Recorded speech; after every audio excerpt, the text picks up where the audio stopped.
As you know, I kind of tell it like it is, but I'm going to be careful today. Because if I tell it like it is, it wouldn't be good for anybody. So, obviously, when a team plays like that, that's on me, right? Our competitive level, like I thought we competed a little bit the first half, and then the second half, our competitive level was no good. Like we just didn't compete at a high level.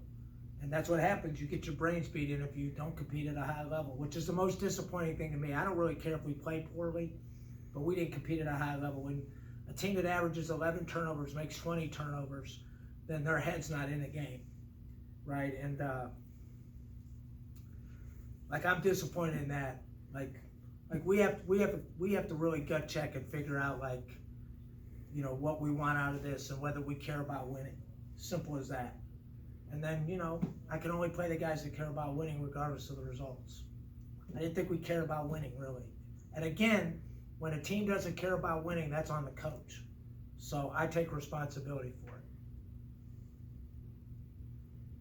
Coach, did you see that going into the game at all, or this week? What did you see from the guys this week? Well, we played Wednesday at St. Joe, didn't get back till 3:30, so we didn't do anything Thursday. And it's the second time it's happened on a short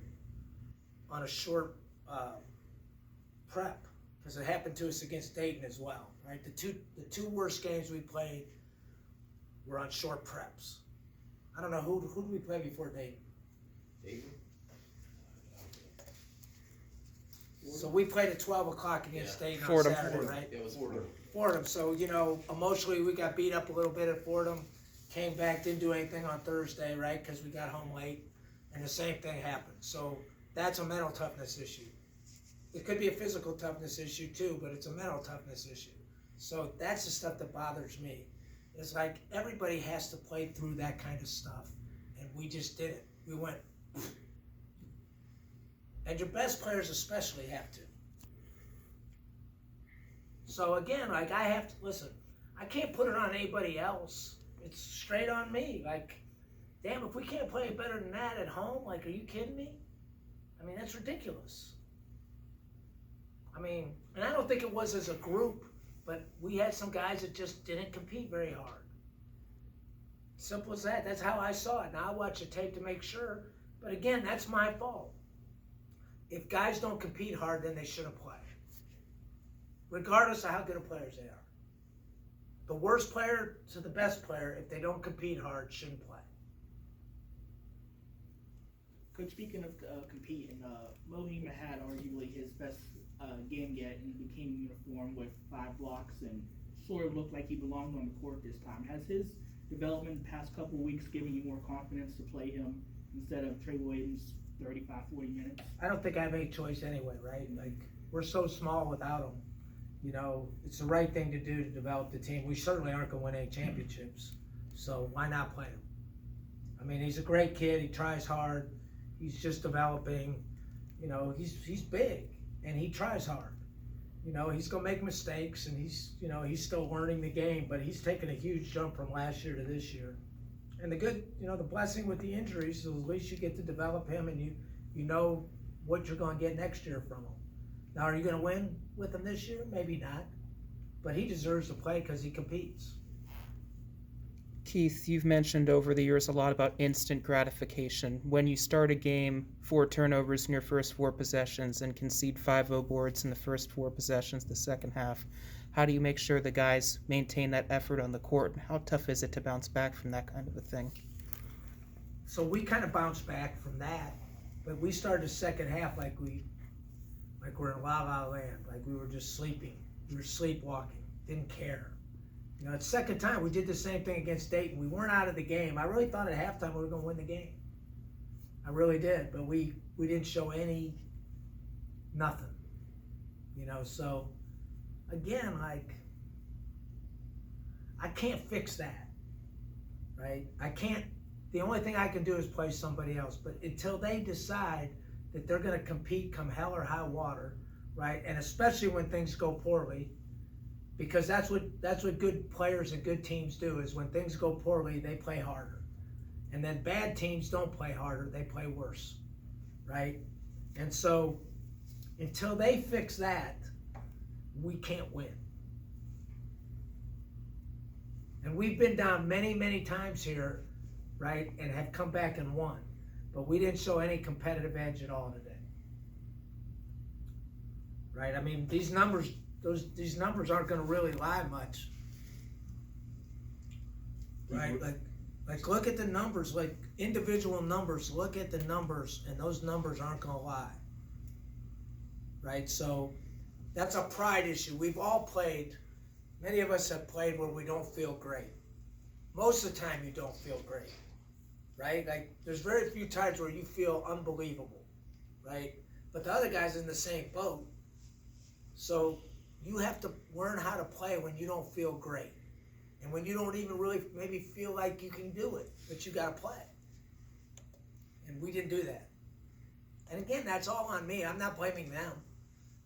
You know, you have to be more competitive than that. And it really had nothing to do with talent. I mean, they got good talent. Don't get me wrong. They have good players, but it shouldn't have been that type of game. They may have beat us, but it shouldn't have been that type of game. So I just don't know what to do with them sometimes. Like if you're not competing, it doesn't matter what I do, what offensive sets I run or what plays I run or how we practice. If you don't compete, you're not going to win. Simple, right? Like it's not rocket science. You have to compete. And look, there's other teams that go through it. Like I think the Lakers haven't competed defensively most of the year, and they paid the price. So you got to care about winning. That's the only thing that matters. Were you encouraged defensively, at least early on Jimerson? I mean, he didn't score for the first, I think, 12, 13 minutes. I thought Primo did a really good job on him in the first half. And the second half, I thought he made simple, like things that we covered. Like we told him before he comes off the ball screen, you got to be a little tighter to him if he's on the ball side because they're going to sucker play you and throw it to him and shoot it. And he got it twice on us. He got one in the first half, once in the second half. Now he covered the back cut. We told him if they dribble at him, he's going to back cut. So he did a terrific job at times. And then, part of it is we're a little small. When Monir doesn't play, we're a little small. Like we don't cover mistakes. And we're a little small in those wing spots too, so when they're rolling through, there's not much at the basket to keep them from. And that's on us too. Like we have to be good. We have to have enough depth and good enough players to beat St. Louis at home. As simple as that. Coach, I wanted to ask a philosophical question looking at Erie Collins and then how he played and how he's a pass-first point guard. Looking at Primo, you can include Jackie and Leon Ayers as well. Do you think you have that prototypical pass-first point guard, or are you just going to have to make it work with a bunch of combo guards, so to speak? Or like asking, do you have like a true point guard on the roster at this moment, or are these guys capable but they're still developing into it? I think you just answered your own question. You know the answer. You're like me. You ask the questions you know the answers to. We have to develop them to understand, but they're not naturally pass first point guards, to answer your question. So, we've talked at length with Primo that, hey, until you average 6 assists, we're not winning. But I thought today he was a little passive shooting the ball. So He seemed like he was trying to pass. he was trying, but, was it all good? Sometimes, you got to look to score. So how many games are we going to win, honestly? If Primo Spears goes 0 for 5, 1 for 4 at the free throw line, right? And then Trey Williams goes 2 for 8 with 3 rebounds.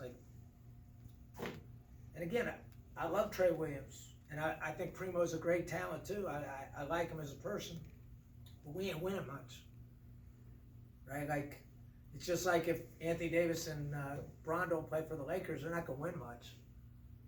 And if they play poorly, they're not going to win much. So again, it's the pressure of being the best players is hard. What do I mean by that? You didn't think I'd ask you a question, huh? I guess in case of for Primo, sort of finding your spots in the correct ways, scoring wise, like he did against UMass, but then also not potentially taking your team out of it like St. Joe's, where you really struggled and not find different ways to win? So the pressures of being the best player means that every day, so your best players every day have to practice harder than your worst players. They have to lead the group. They have to set the tone. They have to be the best. They have to be another coach.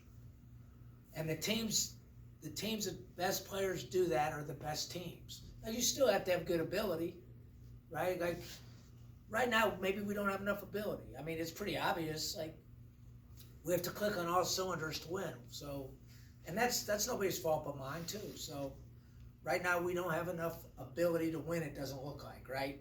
Consistently, we have enough to win more than we're winning. Trust me.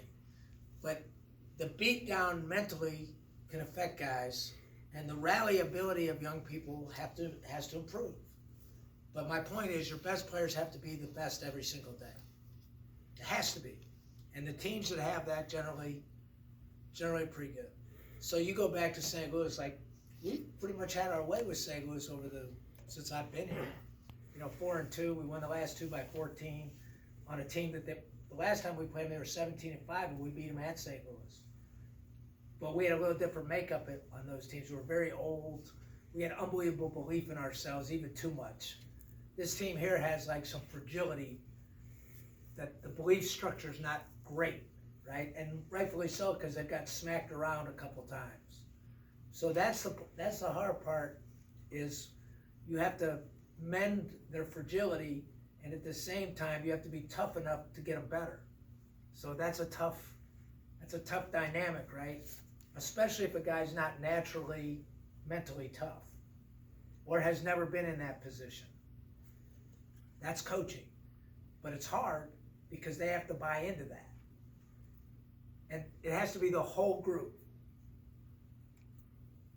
And there's going to be guys like, there's going to be nights where Trey and Primo don't play great. Like, I'm fine with that. Like, I don't think Trey didn't play great or even Primo didn't play great because they didn't try. They just didn't have it. But if they don't have it, we're in trouble. Just, you watch a game, just body language, man, when things go poorly. Like, we've all been there. Like, I haven't been here in a long time, right? So I don't really like I told him after the game, hey, I haven't sat down in 35 years as a coach. You want me to sit down when things go poorly? What kind of body language would that show? That's not really me, right? But I didn't like it. But I kept trying, kept prodding. I'm not gonna just give up, even though I knew we weren't gonna win. So they're at a fork in the road where they got to decide like how badly they want to win. So the problem is the transfer portal is a crazy animal, right? 38% of them, 38% last year, right? Transferred. So what does that tell you? That when times get tough, now in fairness, probably about 10% of those guys should transfer. Guys that aren't playing, but the other 28% probably shouldn't, in my estimation, right? Because you have to learn how to work to get what you want. I think Fred Thatch is a great example, and even Hargrove, right? Fred Thatch, was he a fourth-year guy? Third or fourth, right? But he hasn't really played all that much, but he's a tough dude when he does play. So he obviously has a really great outlook on what he's trying to accomplish. And Hargrove started the first 15 or 14 games, and now he's coming off the bench. Now, he may not like it, but he's still doing his thing. So that's kind of what I've been trying to hit our guys on. Especially like when you're getting what you want, even if you're losing, right? You still should be relatively enthusiastic. Keith, you said you haven't sit down in 35 years, figuratively speaking, and you've also referenced many times about being an old school coach. Are you to the point now where maybe there'll be some gimmick in your head that snaps? Are you going to try? Do you think of things? You're going to try to do something different here? The main thing I try to do with these guys is just make sure they understand that that I'm a relationship guy. I want the relationship with them. But at some point, everybody has to be on the same page, and that we have to learn, we have to be mature enough to make sure that we understand what we have to do to win. And we have to take criticism. You know, but look, obviously, we've had issues. Like, you can't get beat 77-53 at home. I don't give a damn if you're playing the Harlem Globetrotters and you're the Washington Generals. I mean, I don't know, you could look at my coaching career, I don't know if I've ever lost many games at home. Regardless of who we play. You have to win at home if you're a decent team. So right now, obviously, we're not decent. I mean, you can't lose 77-53 at home and be decent. I don't care if you have a bad night. Right?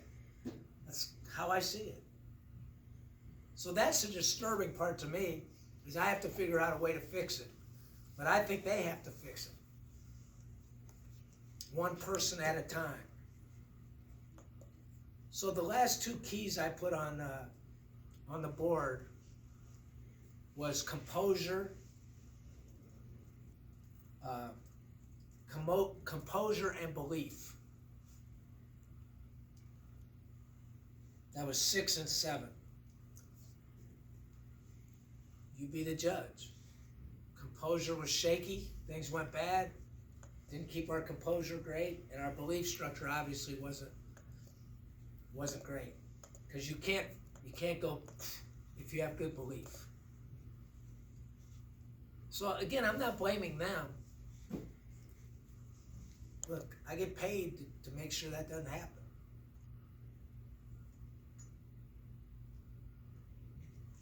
Did it? All right, thanks, guys. I appreciate it.